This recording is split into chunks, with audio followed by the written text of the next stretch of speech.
आरोग्यम कार्यक्रम के सभी श्रोताओं को ध्वनि मित्र पांडुरंग पुराणिक का नमस्कार। श्रोताओं, आज हमारे साथ इस कार्यक्रम में उपस्थित हैं स्त्री रोग विशेषज्ञ डॉक्टर मोनिशा सिंह। डॉक्टर साहब, आपका स्वागत कर रहे हैं। नमस्कार। नमस्ते पांडुरंगा जी। आज देखा जाए कि कितना इम्पोर्टेंट बात हम लोग करने जा रहे हैं, महिलाओं का ध्यान रखना। कैसे रखें आसपास घर के बच्चों का, बेटियों का, माओं का और अपने बीवियों का ख्याल कैसे रखें। तो चलिए शुरू करते हैं। हमारे श्रोताओं के फोन आने शुरू हो गए हैं, तो हम लोग देखते हैं पहला फोन किसका है। हेलो सर, नमस्ते। हाँ नमस्कार, आरोग्यम कार्यक्रम में स्वागत है। कौन बोल रहे हैं? सर, हम जिला जौनपुर से बोल रहे हैं, ग्राम बिजवार सागर। हमारा नाम श्याम बहादुर है। हमारे साथ स्त्री रोग विशेषज्ञ है डॉक्टर मोनिशा सिंह। क्या पूछना चाहते हैं? हाँ सर, हमारी औरत है ना, उसके सर में जहाँ पर सिंदूर लगाती है वहाँ थोड़ा दाना की तरह हो जाता है। हमने बहुत दवाई किया, सही नहीं हो रहा सर।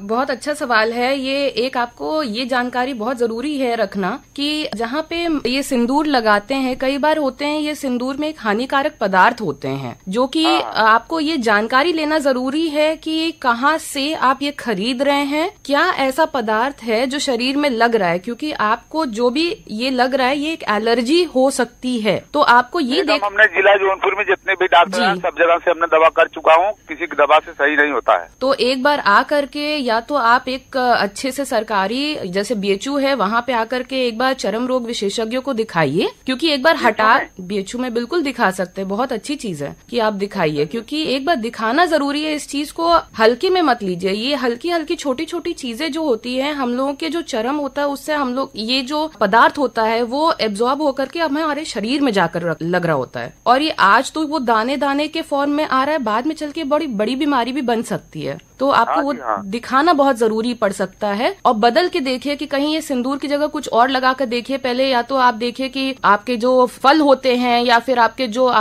घर परिवार जो घर की चीजें होती है उनसे संबंधित अगर आप कुछ वो रंग लगा सकते हैं, केमिकल्स ना लगा करके एक बार देखिए। अगर नहीं ठीक होता है तो बिल्कुल दिखाना जरूरी है। रंग लगाना पड़ेगा वहाँ पर। जो सिंदूर होता है वो सिंदूर केमिकल का होता है ना, तो आप फल, जो फल का रंग होता है, जैसे होली में हम लोग कहते हैं कि हर्बल लगा करके देखिए। खाने वाला जो रंग होता है, जी खाने वाला जो रंग होता है वो भी है। हाँ, क्योंकि इसमें एक लेड कंटेंट होता है जो कि बहुत खराब होता है एक तरीके से।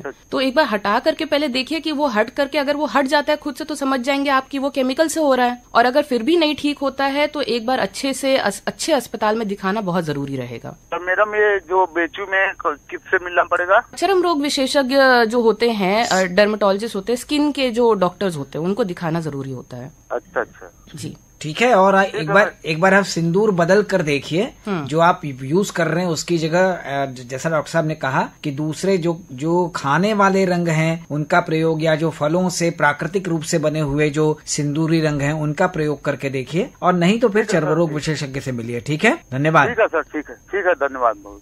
हेलो। हाँ नमस्कार, आरोग्यम कार्यक्रम। जी सर, आप पांडुरंग जी बोल रहे हैं? बिल्कुल बोल रहा हूँ। आप कौन बोल रहे हैं, कहाँ से बोल रहे हैं? सर, हम जो है कि चंदरखा से सिमोहन यादव बोल रहा हूँ सर जी। अच्छा, हमारे साथ आज महिलाओं के रोगों की विशेषज्ञ हैं डॉक्टर मोनिशा सिंह। आपको कुछ पूछना है? जी सर, अपने मैडम के बारे में पूछना था। पूछिए, मैडम से ही बात कराइए ना।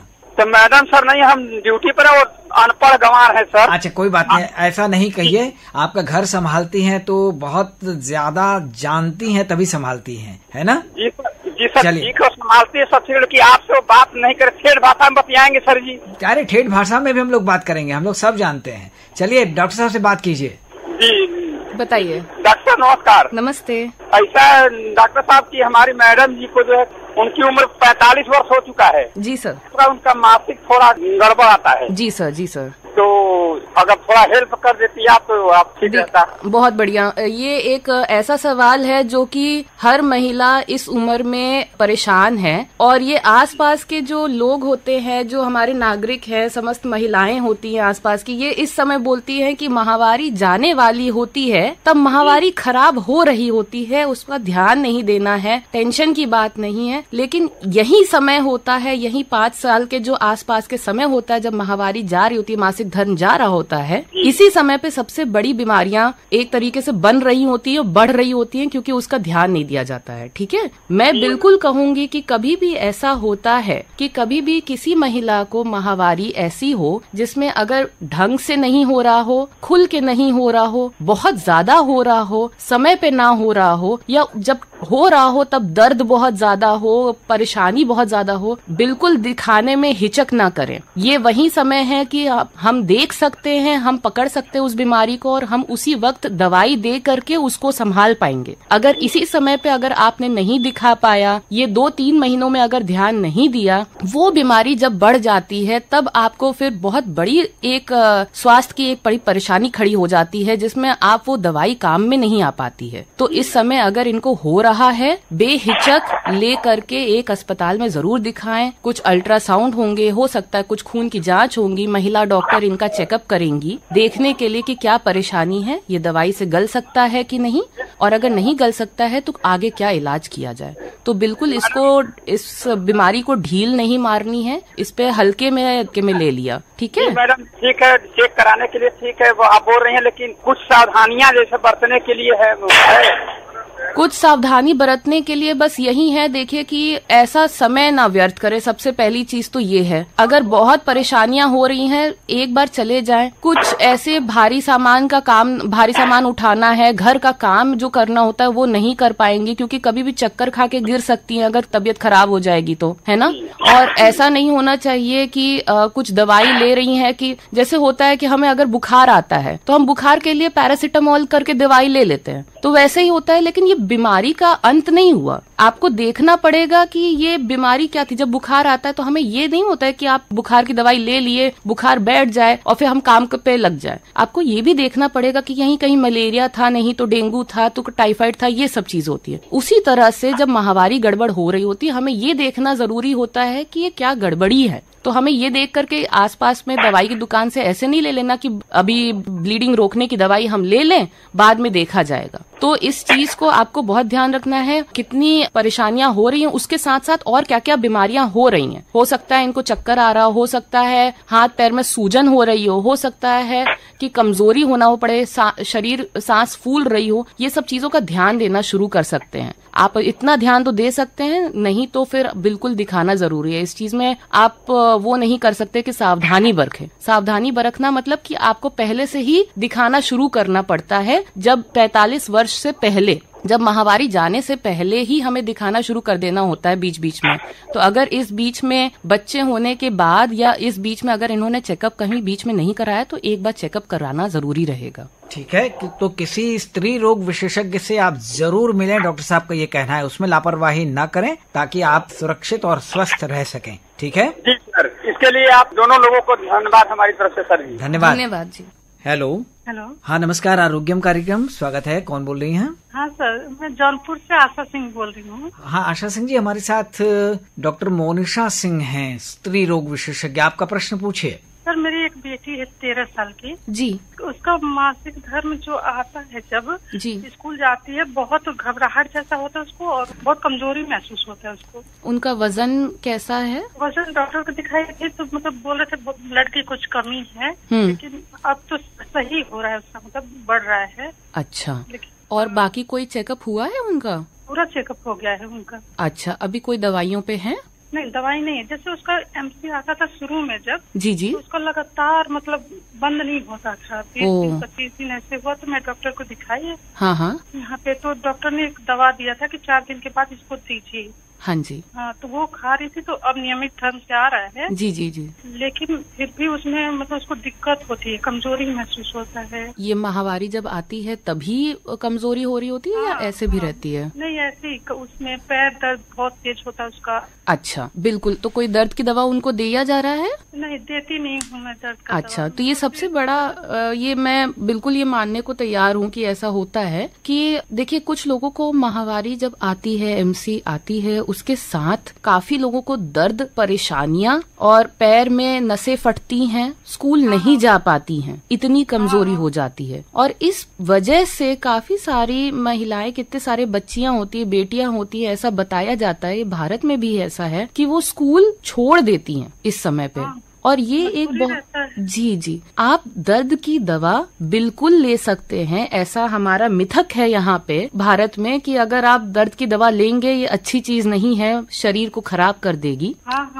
ऐसा जी जी जी, बिल्कुल ऐसा नहीं होता है। किसी भी बच्चे को, किसी भी महिला को ऐसा इस एमसी को एक झेलने की जरूरत ना पड़े। ये एक बहुत अच्छी चीज होती है जब हमारी माहवारी आती है, एक तरीके से शरीर तैयार हो रहा होता है, लेकिन उसको एक झेलने, मतलब एक बच्ची है, बेटी है जिसको शुरू हुआ है, वो उसको लगता है कि मैं क्यों एक महिला बन गई, क्यों मुझे झेलना पड़ रहा है ना। तो ये खुल के नहीं रह पाती जी, बहुत मतलब संकोच करती है जिंदगी में, और ये सब चीजें बहुत परेशानी करेंगी उसकी पढ़ाई को लेकर के, उसकी आगे की जिंदगी को लेकर के। तो मैं बिल्कुल कहूंगी दर्द की दवा एक आती है, हम लोग भी खाते हैं, सबको बताते हैं, ऐसा कुछ परेशानी नहीं है। कुछ समय के लिए दिन में 1 बार या दिन में 2 बार बिल्कुल दे सकते हैं। हाँ, अगर ऐसा दर्द हो रहा है जो वो दर्द की दवा के बावजूद भी नहीं ठीक होता है, या कुछ और परेशानियां होती हैं, तो हम कुछ खून की जांच इनकी जरूर करवाते हैं, या कुछ एक अल्ट्रासाउंड करके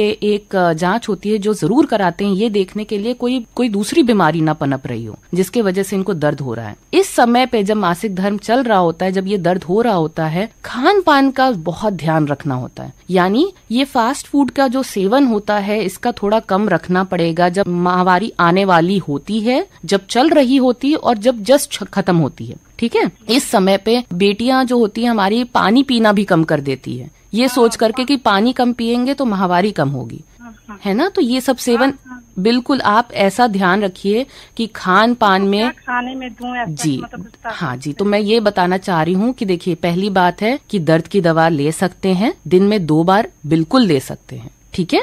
दूसरी चीज, फल का सेवन बहुत अच्छे से करें। पीले और लाल रंग का जो फल होता है, जो भी आपके सीजन का है, जो भी भारत में मिल रहा है, सस्ते में मिल रहा है, कोई भी महंगा फल लेने की जरूरत नहीं है, वो दिलाएं। फल बहुत अच्छा काम करता है, शरीर में जो जकड़न हो रही होती है, जो झंझनाहट हो रही होती है, जो दर्द कर रहा होता है, उसको कम करती है। कौन कौन से फल डॉक्टर साहब ये खा सकते हैं? पीले लाल रंग के, जैसे अभी सीजन में आपका चल रहा है, सेब चल रहा होगा, संतरा चल रहा होगा, अभी आम भी आ जाएगा, पपीता बहुत अच्छा होता है, बहुत अच्छा होता है। तो इन सब चीजों को छोड़िएगा नहीं। ये बहुत अच्छे स्ट्रॉन्ग, मतलब इसमें एक पदार्थ होते हैं जो कि जो दर्द कर रहे होते हैं उसको आप रोक पाते हैं और आगे शरीर बनने में भी मदद करते हैं। इसके अलावा पानी का सेवन दिन में, स्पेशली अभी देख ही लीजिए कि अभी जो समय चल रहा है, लू का समय चल रहा है, इसमें पानी बहुत अच्छे से लीजिए। 2 से 3 लीटर तो पर दिन तो लेना जरूरी ही है। तो इसमें आप इन सब चीजों को छोड़ मत दीजिएगा। बाहर का खाना बिल्कुल नहीं खाएंगे, चाहे कुछ भी हो जाए। जैसे बाहर जो नूडल्स मिलता है, 10 रुपए का मोमोज मिल जाता है, ये सब बहुत हानिकारक होता है। तो इन सब चीजों का सेवन बंद करेंगे, ठीक है। ओके मैडम, ओके, नमस्ते। ठीक है, धन्यवाद। धन्यवाद।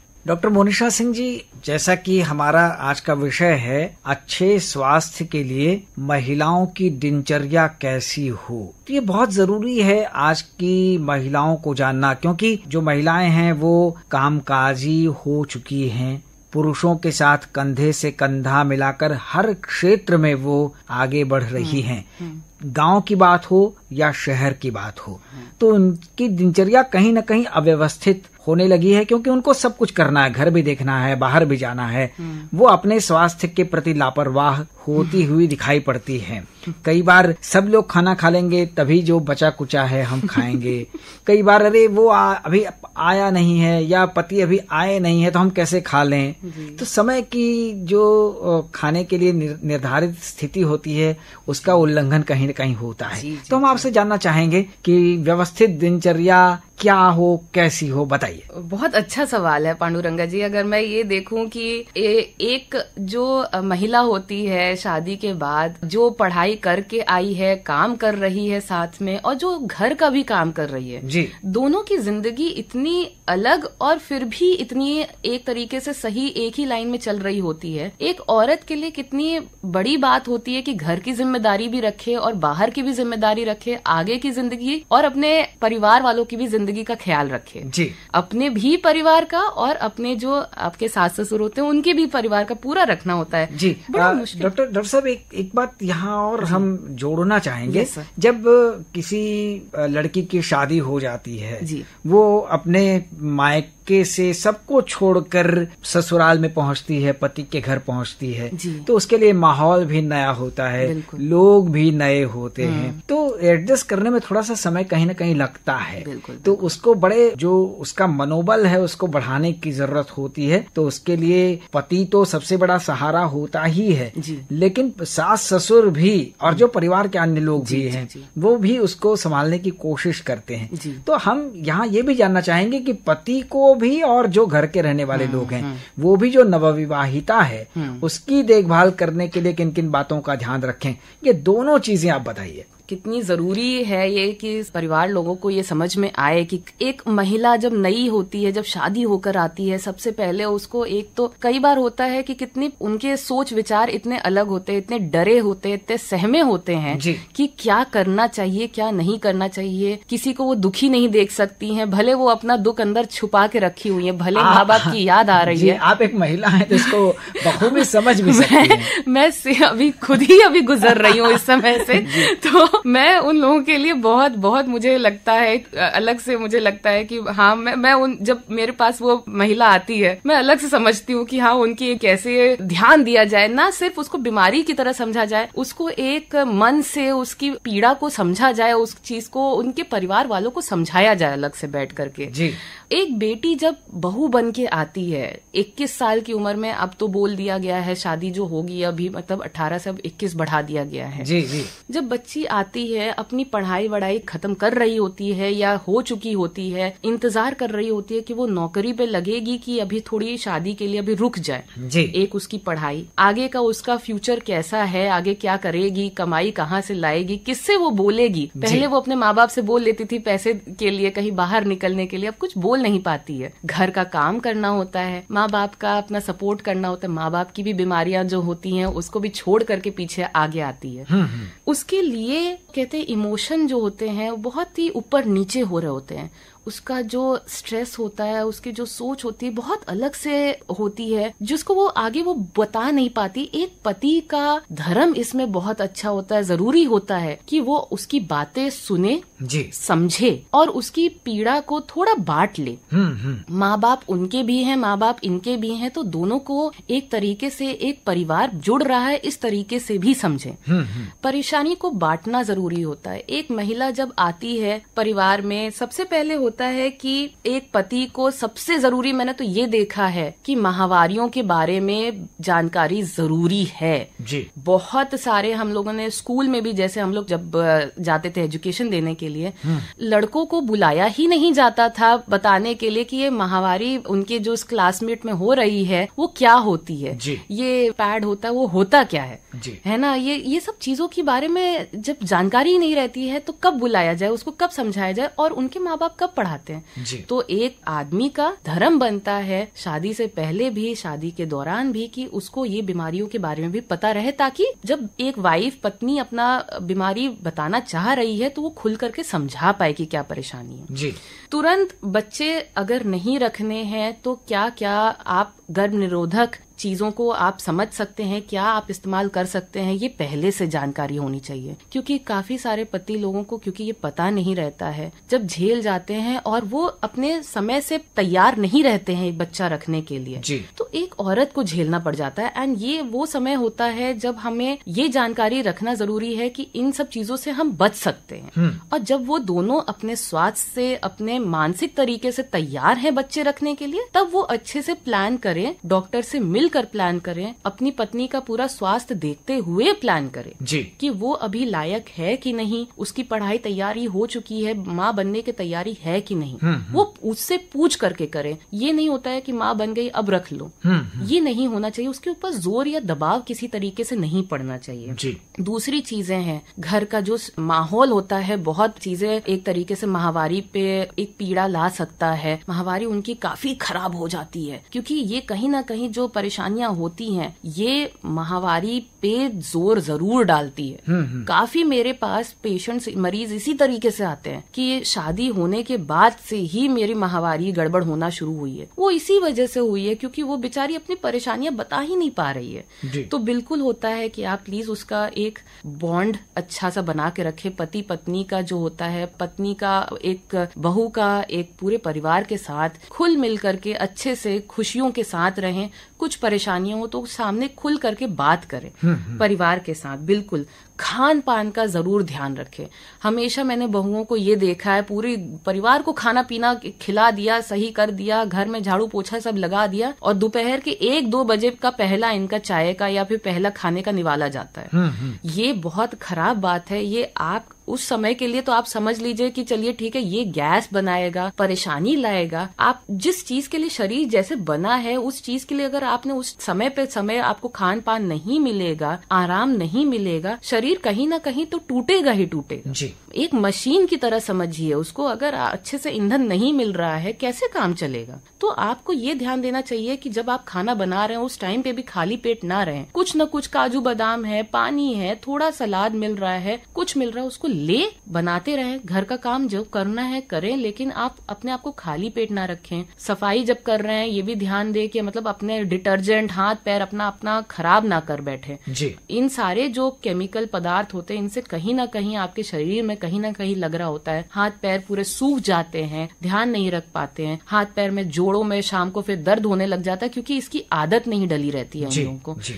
तो प्लीज अपना, मैं बिल्कुल कहूंगी कि ये सब चीजें समझते हुए करें। जो औरतें काम करने जा रही होती हैं बाहर, कितनी जरूरत होती है, जैसे आप बता रहे हैं कि ये महिलाओं को यही नहीं पता है घर का काम भी करना है, बाहर का भी काम करना है, प्लस घर को संभालना होता है, बाहर को भी संभालना होता है, फिर बच्चे हैं। तो अपना संभालना तो बिल्कुल भूल ही चुके होते हैं कि वो कुछ हैं। वो दिन से रात तक के लगे हुए हैं अपने लिए, वो 1 मिनट का समय नहीं निकाल पाते हैं। नींद तो गई कोने में, वो तो नींद कभी नहीं हो पाती इनको। और जो एक तरीके से बताया जाए उनको तो ये लग जाता है कि भाई बस बाकी सब खुश रहें, मैं बाद में अपना देख लूंगी, घर का थोड़ा बहुत जो रात का खाना बचा होगा मैं वो खा लूंगी आकर। तो ऐसा नहीं होता है। आप अपना टिफिन लेकर के जाइए, समय पे खाइए, नींद अपनी पूरी जरूर करिए, ये सब जरूर देखिए कि आपका कहाँ क्या फल लेकर के जाइए। दिन का एक फल मैंने हमेशा देखा है सेवन बहुत मदद करता है। जो शरीर टूट रहा होता है उसको बचाने के लिए हम लोग खुद बोलते हैं कि मतलब एक एप्पल खा करके डॉक्टर से आप बच सकते हैं। तो बिल्कुल इस सब चीजों का ध्यान रखें। अनीमिया का करेक्शन, यानी आप लोग जो खान पान नहीं रखते हैं, औरतों में खून की कमियां बहुत हो जाती है जिससे कि बहुत परेशानियां बढ़ जाती हैं। तो आप लोग प्लीज अपना ध्यान रखें कि खून बढ़ाने के लिए जो हमारा खान पान होता है उसको ज्यादा रखें। पानी खूब पीजिए, 2-3 लीटर जरूर पीजिए। कितने सारे परेशानियां, इन्फेक्शन हो जाता है उन्हीं लोगों को होता है जो कि पानी कम पीते हैं। हरी सब्जियां हैं, हरी सब्जी, साग, चुकंदर है, बिल्कुल ये सारी चीजें। और डॉक्टर साहब जैसे सुबह उठने के बाद उनकी दिनचर्या में कुछ एक्सरसाइज, योगा एक्सरसाइज होना जरूरी है। बिल्कुल चाहे आप एक बेटी हो, चाहे वो 15 साल की बच्ची से ले करके एक 65 साल की महिला है, उन सबको करना। फिजियोथेरेपी क्यों नहीं जरूरी है जी? क्यों आपके पैर में दर्द होना शुरू हो जाता है? क्योंकि वहां से ही आप शुरू जब करेंगे तब जाकर के 65 साल की उम्र में करेंगे। आपका जितना काम करने का तरीका था, उठक बैठक करने का, जोड़ पे क्यों नहीं दर्द करेगा वो? आप आज समझ रहे हो कि आप 15 साल के नहीं रह गए जी। शरीर टूटता है जी, 30 साल के बाद टूट जाएगा जी। इसलिए बहुत जरूरी है कि हम अपनी रोज की दिनचर्या में जो खान पान है वो तो आवश्यक है ही, साथ ही टहलना है, योगा करना है, कुछ एक्सरसाइज करना है, वो भी बहुत आवश्यक है। डॉक्टर साहब, महिलाओं के लिए ये भी तो जरूरी है कि कम से कम 6 महीने में या 1 साल में वो अपने चिकित्सक से संपर्क कर जांच करवाएं। तो क्या किस तरह की जांचें करवाना एक जरूरी होता है? बहुत एक तरीके से देखा जाए ये सवाल ऐसा है जो कि सारी महिला भूल जाती हैं कि वो एक महिला है, एक इंसान है जी। इनको अपना चेकअप कराना जरूरी है। इसलिए नहीं, आज के समय में आपको ये नहीं इंतजार करना है कि एक बार कुछ बीमारी हो तब अस्पताल जाए जी। बीमारी ना हो उसके लिए पहले चेकअप कराना जरूरी है जी। अब ये समय जा चुका है कि थोड़ा और देख ले, शायद ठीक हो जाए। थोड़ा एक बार हो सकता है घरेलू पदार्थ एक बार ले करके देख ले, खान पान, या कुछ आसपास की जो महिलाएं थी उनसे पूछ लिया कि क्या होता है, एक बार ये ट्राई करके देख ले। यही गड़बड़ होना शुरू हो जाता है। आपने वही समय गड़बड़ करना शुरू कर दिया। ये चीजें ना हो इसके लिए कुछ जानकारी आपको जरूरी है। अगर आपकी उम्र जहाँ जिस समय पे है, अगर आप 15 साल की उम्र में हैं, आपको पता है कि भैया इनके समय पे आपको खान पान की परवरिश करना जरूरी है ताकि इनका वजन अच्छे से से रहे, पढ़ाई अच्छे से रहे, हड्डियां अच्छे से बने, तब उसका चेकअप करना, उनका खान पान अलग हो जाता है, उनका दूध का सेवन बढ़ जाता है, साथ में एक्सरसाइज करना जरूरी होता है। तो ये चीजें जरूरी हैं। थायराइड की बीमारियां हैं, उनका चेकअप कराना जरूरी है। ये सब चीजें उस टाइम पे। अब जैसे एक बहू बनती है, जब उनको अभी शादी हुआ है, बच्चे रखने की प्रक्रिया होती है, ये सब चीजें रखती है, उसमें खान पान अलग हो जाता है। इस समय पे कब कब चेकअप कराना जरूरी है। सबसे इम्पोर्टेंट आज के डेट में मैं यही बोलती रहती हूँ कि जब भी आप लोग बच्चे रखने के लिए कोशिश कर रहे हैं, एक बार पहले मिल लें, क्योंकि कई बार मैंने ये देखा है, हम सब लोगों का यही देखा गया है, बच्चे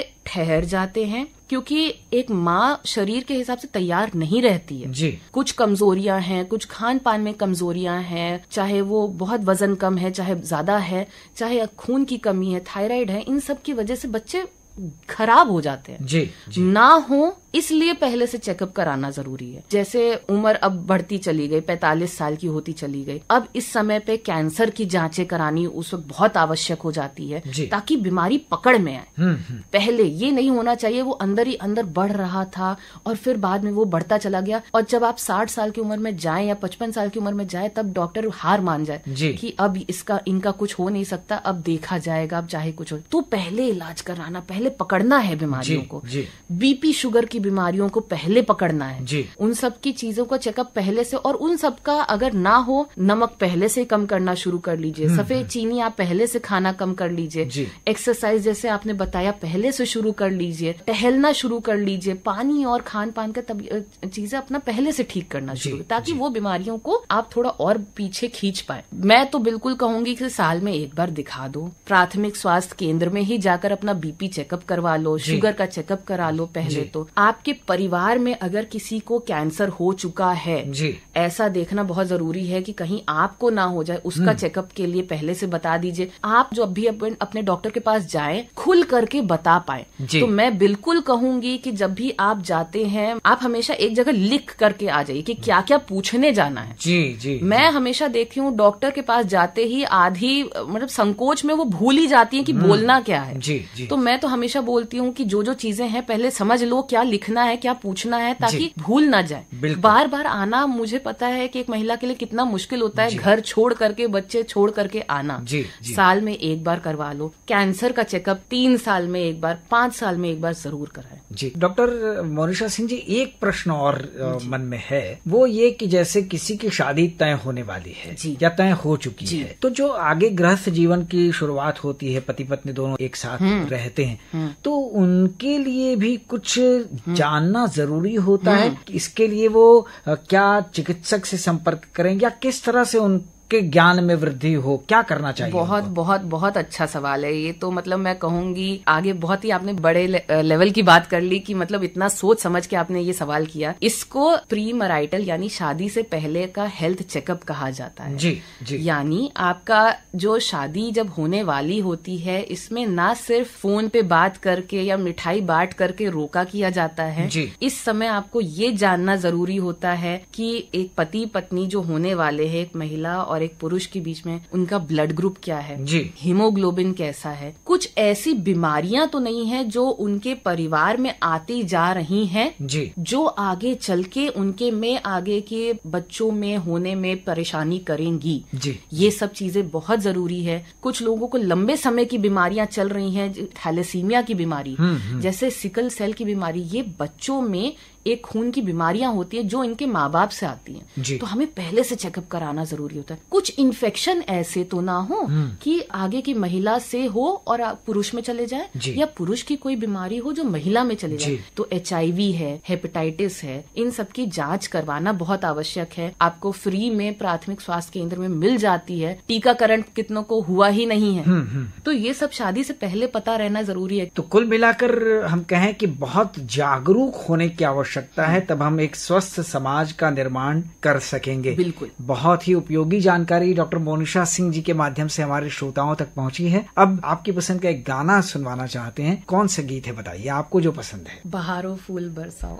वाह क्या बात है, सूरज फिल्म का ये गीत है। तो यही वाला गाना हम अपने श्रोताओं तक पहुंचा देते हैं। अगले सप्ताह एक नए विषय के साथ, एक नए विशेषज्ञ के साथ आरोग्यम लेकर हम फिर हाजिर होंगे। डॉक्टर मोनिशा सिंह जी को, जो एक स्त्री रोग विशेषज्ञ हैं, ढेर सारा धन्यवाद दे देते हैं। अगले सप्ताह हम फिर मिलेंगे। तब तक के लिए ध्वनि मित्र पांडुरंग पुराणिक को दीजिए अनुमति। नमस्कार। नमस्ते।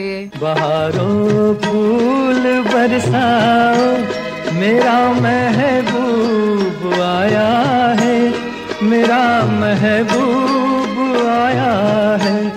हवाओं रागनी गाओ, मेरा महबूब आया है, मेरा महबूब आया है।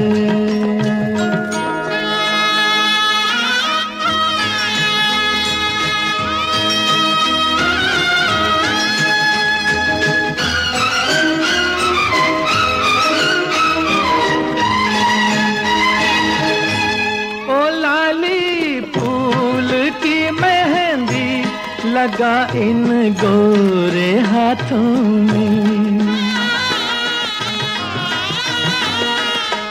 उतर आए घटा का जल, लगा इन प्यारी आँखों में। सितारों मांग भर जाओ, मेरा महबूब आया है, मेरा महबूब आया है। बहारों फूल बरसाओ, मेरा महबूब आया है, मेरा महबूब